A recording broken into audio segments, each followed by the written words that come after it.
Un error de 1.000 millones no siempre explota, a veces se firma en una sala silenciosa.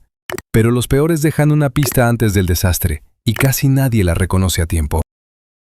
Cierre de Quibi. Para el 21 de octubre de 2020, Quibi ya estaba bajando la cortina de un servicio que había nacido apenas en abril. Y después del derrumbe, llegó la factura. $1.750 millones recaudados por Jeffrey Katzenberg y Meg Whitman. Con nombres así, uno pensaría que la idea habría sido puesta a prueba hasta el límite. Pero ocurrió lo contrario. Su prestigio hizo que todo pareciera inevitable. El brillo de Hollywood, la disciplina de una sala de juntas y pequeños bocados premium diseñados para el celular. La trampa era tan limpia que daba gusto firmarla. Cobrar unos $5 al mes con anuncios, u 8 sin ellos, y asumir que los pasajeros del metro pagarían por fragmentos de calidad mientras iban de camino al trabajo. Entonces el mundo dejó de desplazarse. En casa, la gente tenía sofá, televisión y plataformas con historias completas. Quibi había sido construido para esos ratos muertos del día, y descubrió que ya no quedaba ninguno que pudiera reclamar como suyo.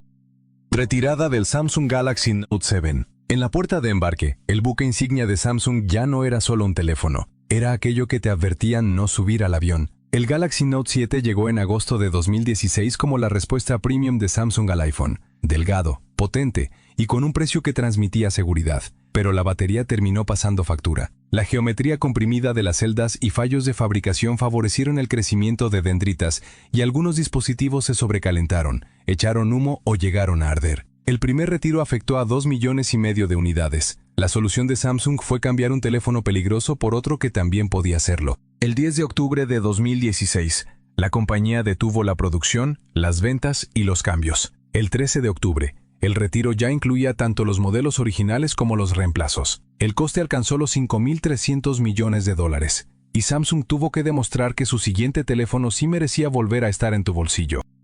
Yahoo rechaza la oferta de adquisición de Microsoft.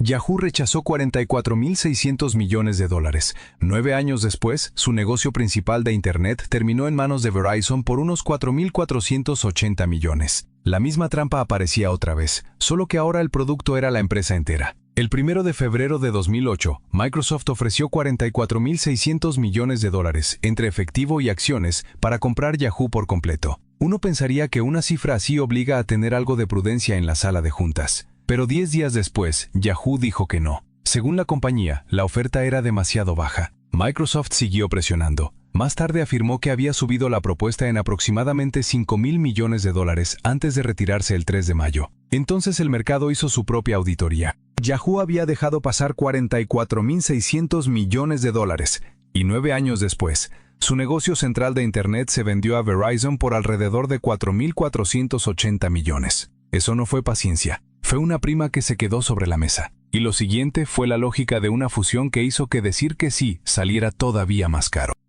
La depreciación contable de los teléfonos Nokia de Microsoft. Microsoft pagó $7.200 millones por Nokia, y poco más de un año después, tuvo que borrar de sus cuentas $7.600 millones. Pagaron para perder dinero. En septiembre de 2013, Microsoft anunció la compra del negocio de dispositivos y servicios de Nokia, una apuesta gigantesca que se cerró el 25 de abril de 2014. La idea era usar los Lumia de Nokia para empujar Windows Phone dentro de un mercado que ya estaba prácticamente cerrado por el iPhone y por los móviles Android. La trampa estaba a la vista. Nokia tenía los teléfonos, una línea Lumia reconocible, escaparates llenos de modelos que parecían capaces de competir. Microsoft tenía su interfaz de mosaicos, distinta, limpia, muy segura de sí misma. Pero les faltaba lo que de verdad movía a la gente, las aplicaciones. Mientras los usuarios abrían tiendas repletas de iconos en sus iPhone y Android, Windows Phone miraba desde fuera. Los móviles podían estar en las vitrinas, pero muchos se quedaban sin vender, porque el ecosistema no convencía a quienes ya vivían dentro de otras plataformas. En Redmond, la apuesta empezó a pesar como una factura imposible. El 8 de julio de 2015, Microsoft anunció un cargo por deterioro de $7.600 millones y 7.800 despidos. Oficinas vacías, escritorios abandonados,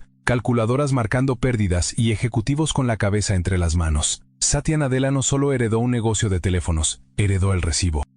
Deterioro de valor de la adquisición de Autonomy por HP. Mike Lynch le vendió a HP la promesa de Autonomy, y HP terminó con algo peor que una mala compra. Tuvo que admitir ante sus inversores que quizá hasta la factura era una ficción. En 2011, HP compró la empresa británica de software por unos $11.000 millones, con la idea de orientar el negocio hacia programas empresariales de mayor margen. En Palo Alto, la apuesta parecía una jugada estratégica. En Cambridge, Autonomy se presentaba como la pieza capaz de abrirle a HP la puerta de los grandes centros de datos y los clientes corporativos. Pero el acuerdo se cerró, el brillo se apagó y HP denunció graves irregularidades contables. El 20 de noviembre de 2012, la compañía anunció una depreciación de $8.800 millones vinculada a la adquisición. Era un deterioro de fondo de comercio tan enorme que el optimismo de la sala de juntas acabó convertido en lenguaje de tribunal. Más tarde, una presentación ante una corte de Estados Unidos resumió la compra y la depreciación con una aritmética demoledora. HP creyó que estaba comprando crecimiento.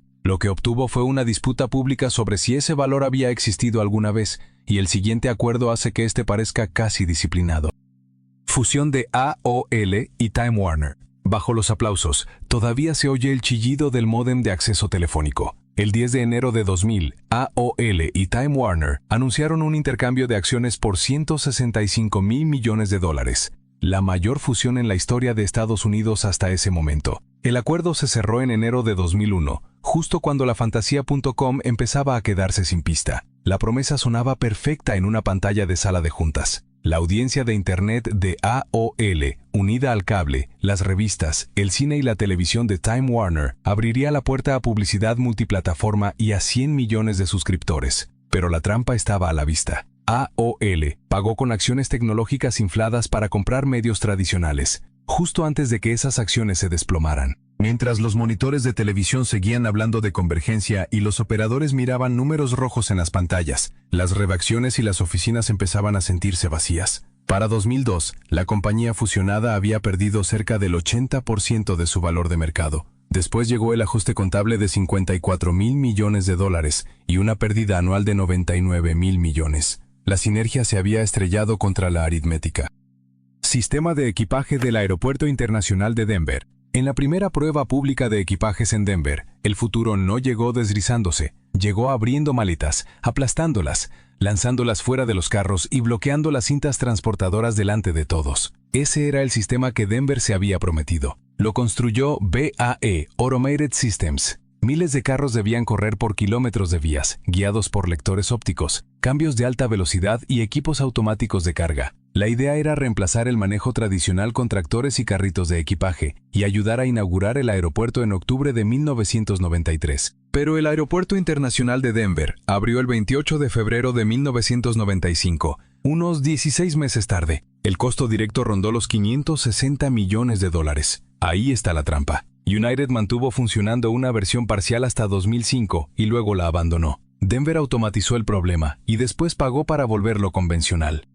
Fallo de seguridad contra incendios del aeropuerto de Berlín-Brandeburgo. El 3 de junio de 2012, Berlín descubrió que un aeropuerto puede fracasar antes de anunciar su primer embarque. El BER, construido en Schönefeld como el nuevo aeropuerto de la capital tras el inicio de las obras en 2006, estaba a pocos días de abrir. Por fuera, la terminal parecía lista. Por dentro, el sistema contra incendios y de extracción de humo seguía sin cumplir su función más básica. Ahí estaba la trampa. El edificio se preparaba, los mostradores de facturación esperaban, la maquinaria de la inauguración ya avanzaba, pero la seguridad no era algo que pudiera aprobarse solo con optimismo. Entonces empezaron a salir más fallos, cableado defectuoso escondido en los techos, puertas cortafuego mal instaladas, escaleras mecánicas problemáticas, señales que no coincidían con el edificio que debían orientar, salas de control que no podían dar confianza, obras, grúas y pasillos interiores sin terminar donde debía haber un aeropuerto funcionando. Weiner Schwartz fue destituido en 2013. Los costes pasaron de unos 2.000 millones de euros a alrededor de 6 o 7.000 millones.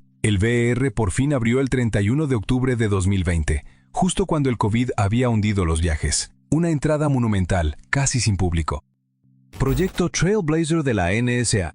Después de un aeropuerto que ni siquiera podía aprobar sus propios controles de seguridad, el siguiente fracaso venía con credencial de acceso secreto. A finales de los años 90, dentro de la Agencia de Seguridad Nacional, Trailblazer fue presentado como un sistema creado por contratistas para filtrar y analizar enormes volúmenes de tráfico digital. Tras el 11 de septiembre de 2001, con el humo aún asociado al recuerdo del World Trade Center, el general Michael Hayden lo impulsó con más fuerza, colocando a Science Applications International Corporation, o SAIC, en el centro del proyecto. Sobre el papel, aquello debía comprar certeza. Salas de operaciones seguras, monitores encendidos toda la noche, racks de servidores, cables de red y código protegido por candados digitales. Pero según William Binney, J. Kirk Wiebe, Ed Loomis, Diane Rourke y Thomas Drake, la NSA dejó de lado ThinThread, un prototipo interno más barato que además cifraba los datos de personas de Estados Unidos. Trailblazer terminó cerrado alrededor de 2006, después de que sus costos superaran los $1.200 millones. En oficinas gubernamentales iluminadas de noche y salas de reuniones ya vacías, la lección era simple. Un fracaso secreto sigue siendo un fracaso, solo que la factura llega después. Dispositivos de desactivación diésel de Volkswagen.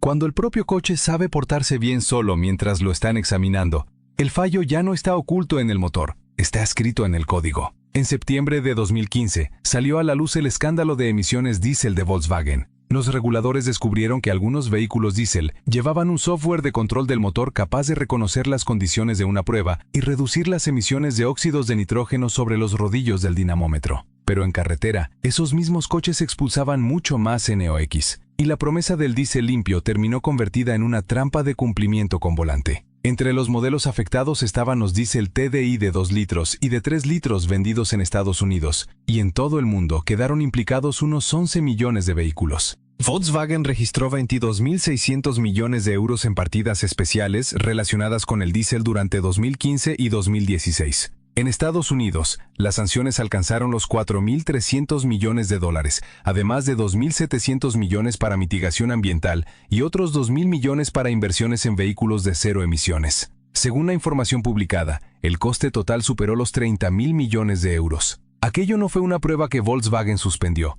fue una prueba que Volkswagen intentó burlar, y el próximo desastre muestra qué ocurre cuando la lógica del software pasa del escándalo a la seguridad. Desastre del MCAS del Boeing 737 MAX. Dennis Muhlenberg compareció ante el Congreso mientras los 737 MAX seguían estacionados uno detrás de otro. En el centro de todo estaba el MCAS, un software capaz de empujar el morro del avión hacia abajo por una sola lectura errónea del ángulo de ataque. Después de Volkswagen, el mundo ya había visto cómo el software podía usarse para ocultar emisiones a los reguladores. Boeing fue más lejos. Mantuvo un sistema de control de vuelo prácticamente invisible para muchos de los pilotos que debían enfrentarse a él en el aire. El vuelo 610 de Lion Air se accidentó el 29 de octubre de 2018. El vuelo 302 de Ethiopian Airlines se accidentó el 10 de marzo de 2019. 346 personas perdieron la vida. La inmovilización mundial comenzó ese mismo marzo y duró unos 20 meses, hasta que la FAA volvió a certificar el avión en noviembre de 2020. La factura para Boeing superó los $20.000 millones. El argumento de venta era que no hacía falta pasar por el simulador. Esa era la trampa. Reventón de la plataforma Deepwater Horizon de BP. El desastre de Deepwater Horizon no necesitaba metáforas. El 20 de abril de 2010, el pozo Macondo de BP falló a unos 66 kilómetros de Luisiana, y la plataforma ardió durante toda la noche antes de hundirse en el Golfo. 11 trabajadores perdieron la vida. Lo más inquietante es que el peligro ya se podía leer. En la sala de control, entre alarmas, medidores y decisiones bajo presión, una prueba de presión negativa había dejado señales claras. Pero la operación siguió adelante, porque en alta mar cada retraso consume dinero a toda velocidad, y una mala suposición parece barata hasta que estalla. Después, el crudo empezó a salir desde un conducto submarino dañado durante semanas. Aproximadamente 4,9 millones de barriles entraron en el Golfo, oscureciendo el agua, las costas y las cuentas de BP. Llegaron las labores de limpieza, los cargos, las sanciones y los acuerdos, por más de $65.000 millones. Eso es lo que cuesta el optimismo cuando el pozo ya está hablando.